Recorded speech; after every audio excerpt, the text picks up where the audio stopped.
Continuamos con La Noche.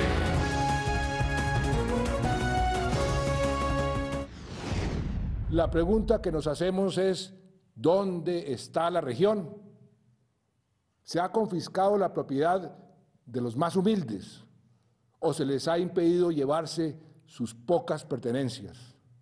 ¿Se han separado familias, dejando a la mujer de un lado y al esposo del otro? O peor aún, separando a los niños de sus padres, porque unos son venezolanos y otros colombianos. Afortunadamente, pudieron más la ideología y los intereses monetarios que las razones humanitarias. Es triste constatarlo, pero fue así. Ha sido un revés, claro, pero no nos sentimos derrotados. Cuando la razón nos acompaña, cuando se obra con la verdad en la mano, cuando se trata de defender la dignidad de nuestros compatriotas, lo que hay son motivos para continuar. Seguiremos denunciando y reclamando por la dignidad y los derechos de los colombianos en cuantos escenarios sea posible. Lo hará la canciller ante el presidente de la Comisión Interamericana de Derechos Humanos. Lo hará ante el secretario general de Naciones Unidas, ante el alto comisionado de Derechos Humanos en Ginebra y ante la Organización Internacional de Migraciones. El fiscal general de la Nación me comunicó que en el marco de su autonomía está considerando seriamente presentar una denuncia ante la Corte Penal Internacional contra miembros de la cúpula civil y militar del gobierno venezolano que podrían ser responsables por crímenes de lesa humanidad consagrados en el Estatuto de Roma. En este segundo segmento de la noche tenemos dos invitados. Uno desde el estado Táchira en Venezuela, es el dirigente político de oposición en ese país y exdiputado Dani Ramírez. Señor Ramírez, buenas noches. De NTN4 y a todo el pueblo colombiano, nuestro abrazo de solidaridad, de hermandad y por supuesto y estos crímenes que han cometido el régimen venezolano, la dictadura venezolana contra el hermano pueblo colombiano. Gracias por acompañarnos, señor. Y el congresista colombiano Federico Hoyos, del Partido Centro Democrático, de oposición también en Colombia. Gracias por acompañarnos, congresista Hoyos. Muy buenas noches, muchas gracias por la invitación, a toda la audiencia un saludo y en especial a Dani que está en Venezuela, a todo el pueblo democrático venezolano un saludo, un abrazo. Los queremos y jamás los trataremos como los ha tratado el gobierno de Nicolás Maduro a los colombianos en este momento de crisis humanitaria en la frontera. Señor Ramírez, comienzo con usted para preguntarle por las evidencias que ha encontrado usted en el Táchira de la situación de los colombianos. Nosotros estamos viendo lo que está sucediendo de la frontera para acá. ¿Usted qué está viendo de la frontera para allá? Bueno, es una realidad la situación que han venido describiendo los entrevistados por ustedes, los hermanos colombianos. El gobierno venezolano, el régimen dictatorial, ha utilizado el sufrimiento, el dolor de un pueblo, de unos hermanos que históricamente hemos convivido en esta frontera como familia, como hermanos, para manejar políticamente esta situación, buscando excusas, justificando la crisis del país, la quiebra económica del país, justificando la inseguridad reinante en Venezuela que ellos han multiplicado, tratando de hacer ver que son los hermanos colombianos los responsables del fracaso del modelo económico impuesto por el régimen castrochavista en Venezuela y que ha ocasionado toda la crisis que vivimos los venezolanos. Hoy sentimos y padecemos todas esas humillaciones, todos esos crímenes de lesa humanidad que el régimen con su bota armada, con sus funcionarios serviles de las Fuerzas Armadas venezolanas que se han convertido en guardia pretoriana, que sostienen a la dictadura en Venezuela, esas Fuerzas Armadas que denigran de la dignidad del pueblo venezolano, de nuestros valores, de nuestros principios, de nuestra idiosincrasia, de la manera como se han comportado con los hermanos colombianos. Les han robado sus pertenencias en sus viviendas, les han saqueado sus casas, les han destruido las viviendas que durante muchos años han construido humildemente los trabajadores hermanos colombianos y por supuesto han atacado a las damas, de manera sediciosa, de manera sádica, han atacado a las damas colombianas dentro de todas las denuncias denuncias que hemos recibido, porque desde hace tiempo, desde hace meses, hemos venido denunciando la penetración en la Guardia Nacional, en la Policía Nacional, de criminales azotes de barrios que han sido reclutados por el PSUV para uniformarlos y darles las armas de la nación para cumplir las tareas del gobierno y del régimen, que no es otra que sostenerlos en el poder, y de esta manera estos criminales actúan en contra del pueblo. Hoy, con un estado de excepción violatorio, hoy incorporan 4 municipios más en estado de excepción en el Táchira para un total de 10, y lo que persiguen es declarar el estado de excepción total en toda la frontera para no enfrentar la derrota electoral del próximo 6 de diciembre, para no permitir que las fuerzas democráticas nos organicemos, trabajemos en la calle para derrotarlos en esa contienda electoral. Más adelantico le pido que por favor me explique el fondo de esa hipótesis que tiene usted sobre por qué se producen todas estas medidas, pero quiero preguntarle en este momento al congresista colombiano Federico Hoyos, ¿cómo han visto ustedes en el Partido Centro Democrático lo que ha ocurrido en las pasadas horas en la OEA? Ustedes estaban de acuerdo con el gobierno del presidente Santos en ir a escenarios internacionales y denunciar estas violaciones de derechos humanos, pero no tuvimos mayor éxito, congresista Hoyos. Sí, más que una visión como partido, como Centro Democrático, es una visión como colombianos, una visión de tristeza. Por supuesto que hemos respaldado la iniciativa del gobierno y seguimos respaldando la iniciativa del gobierno de acudir a instancias internacionales. El Consejo Permanente de la OEA era uno de ellos.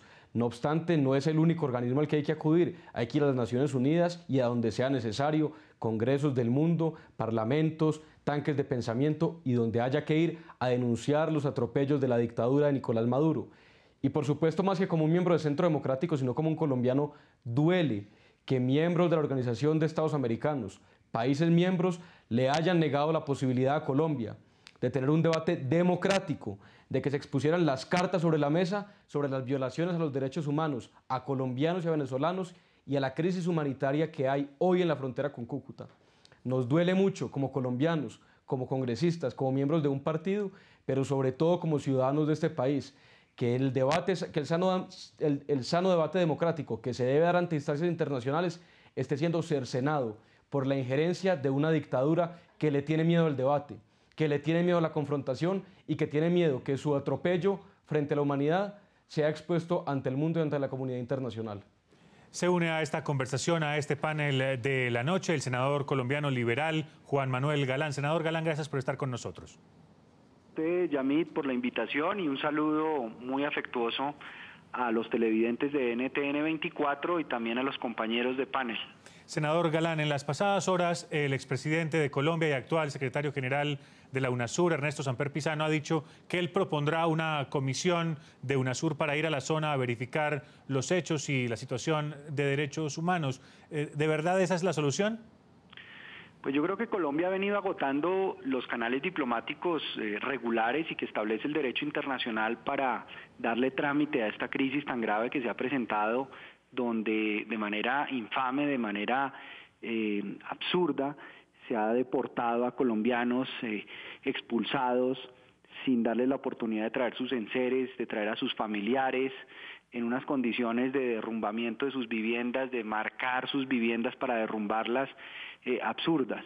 Y Colombia pues recurrió al canal bilateral, ese canal fracasó, se agotó, recurrió al canal regional, que es la OEA, que es el más importante, fracasó también, y creo que ahora lo que viene es acudir al Consejo de Naciones Unidas de Derechos Humanos y poner de presente ante el Consejo de Derechos Humanos de Naciones Unidas una presentación oficial del Estado colombiano, presentando los videos, los testimonios, las fotografías de los colombianos, cómo han sido maltratados por el régimen de Maduro, para que la comunidad internacional fije una posición contundente por las violaciones al derecho internacional que está haciendo el régimen de Maduro. Me gustaría, doctor Juan Manuel Galán, senador colombiano, que escuchara esta hipótesis que tiene el dirigente político del Táchira, Dani Ramírez, quien nos decía hace un momento que probablemente toda esta cantidad de decisiones del gobierno del presidente Maduro es una cortina de humo. Señor Ramírez, me gustaría que nos ampliara un poco. ¿Por qué considera usted que eso es así? Los principales problemas de los venezolanos es la crisis económica, el desabastecimiento, la gran inflación, la devaluación de nuestra moneda y, por supuesto, la inseguridad. Estos dos elementos los ha utilizado el gobierno acusando a los hermanos colombianos de ser paramilitares, de infundir la inseguridad y la delincuencia en Venezuela, y también ha acusado a los hermanos colombianos del contrabando, de la destrucción de nuestra moneda, de la crisis de alimentación que vivimos en Venezuela y de los productos básicos, entonces tratan de utilizar esta acusación contra el pueblo de Colombia para justificar la debacle económica que han causado ellos mismos con el saqueo de las riquezas de la nación, con la peor estafa de toda la historia de la humanidad. Se han robado más de 450.000 millones de dólares de las riquezas petroleras venezolanas y hoy aquebraron al país, y por eso justifican estas acciones criminales contra el pueblo de Colombia para tapar su debacle y su destrucción. Pero, señor Ramírez, me pareció entenderle hace unos minutos que usted decía que tal vez la intención del gobierno del presidente Maduro era tal vez generar un estado de excepción de tal naturaleza que no se pudiera hacer ni la campaña ni las elecciones en el Táchira. Sí, como no, eso es otro elemento. Una vez que justifican la destrucción del país, pretenden no permitirnos a los factores democráticos hacer campaña. En este momento está prohibida la circulación, el desplazamiento, el caminar por las calles de 10 municipios del estado Táchira. No se puede circular en vehículos, está restringida la circulación en vehículos y caminando las personas. Es decir, 10 municipios, casi el 40% de la población del Táchira no puede salir a la calle, está en el toque de queda y suspendida sus garantías. Imagínense si eso ocurre en toda Venezuela. ¿Cómo podríamos hacer campaña si al salir a la calle nos ponen presos, nos someten a un régimen criminal que utiliza el Poder Judicial para perseguir a la disidencia? No podríamos hacer campaña y por ende nos buscarían la derrota en las elecciones del 6 de diciembre. Tengo poco tiempo, por eso le suplico que me responda a esto con una frase muy corta, con un sí o un no. Si todas estas medidas se tomaron para evitar el contrabando y el desabastecimiento en Venezuela, en los últimos días se han acabado las filas y el desabastecimiento en Venezuela. ¿Hay alimentos en este momento? No hay alimentos, las colas son interminables. Gracias, señor Dani Ramírez, quien es dirigente político de oposición en Venezuela y exdiputado. Muy amable y feliz noche. Gracias a ustedes, muy amable por esta participación. Congresista Hoyos, del Centro Democrático en Colombia, ¿qué opina de esta hipótesis que nos plantea el señor Ramírez desde el Táchira? Bueno, primero que todo un saludo al senador Galán, quien también hace parte del panel esta noche. Yo comparto la idea de que el gobierno, o mejor la dictadura de Nicolás Maduro, lo que está buscando es que no se haga elecciones en diciembre porque saben que las van a perder. Y por lo tanto generar este estado de excepción y generar la vieja usanza del enemigo externo, en este caso Colombia. Por supuesto, Maduro tiene miedo de lo que pasará en diciembre y por lo tanto quiere cercenar el derecho democrático de los ciudadanos de Venezuela para que no puedan asistir a las urnas, dando de esta manera un autogolpe de Estado para decir, ante una situación extraordinaria de seguridad y de estabilidad democrática, el gobierno de Venezuela no puede llevar a cabo elecciones en este momento. El mundo entero, la comunidad internacional, debe defender la democracia en Venezuela. Y también hay que decirle al mundo entero que Colombia no puede ser el chivo expiatorio para que Nicolás Maduro, atropellando los derechos de los colombianos, busque cercenar el derecho democrático de los venezolanos. No puede utilizar a Colombia y a los ciudadanos colombianos que viven en Venezuela únicamente como una excusa para permanecer en el poder y para ocultar la evidente crisis y fracaso de su gobierno y de la realidad social y económica que está viviendo Venezuela. Ahora, el senador Galán tiene una idea muy buena, que es acudir al Consejo de Derechos Humanos de Naciones Unidas, no únicamente a presentar videos y a presentar fotos, también a presentar los artículos de las normas internacionales que ha violado la dictadura de Nicolás Maduro, y si fuera necesario, acudir a la Corte Penal Internacional, puesto que el Estatuto de Roma, en el artículo 7, establece que una deportación masiva y forzosa es un crimen de lesa humanidad. Muy bien, congresista Hoyos. Quiero preguntarles a los dos si esto que ha ocurrido en la OEA, en el seno de la OEA, es un fracaso para la diplomacia colombiana. Pero la respuesta de ustedes dos, senador Galán y congresista Hoyos, la escucharemos después de la pausa. Les hemos preguntado también a nuestros televidentes en Twitter lo siguiente. En medio de esta crisis fronteriza, el defensor del pueblo, el señor Saab, ha dicho que Colombia debería indemnizar a Venezuela. ¿Cuál es su opinión? Las opiniones de ustedes las recibimos en Twitter a través de las diferentes cuentas de nuestro equipo periodístico. Las respuestas de los congresistas colombianos en minutos.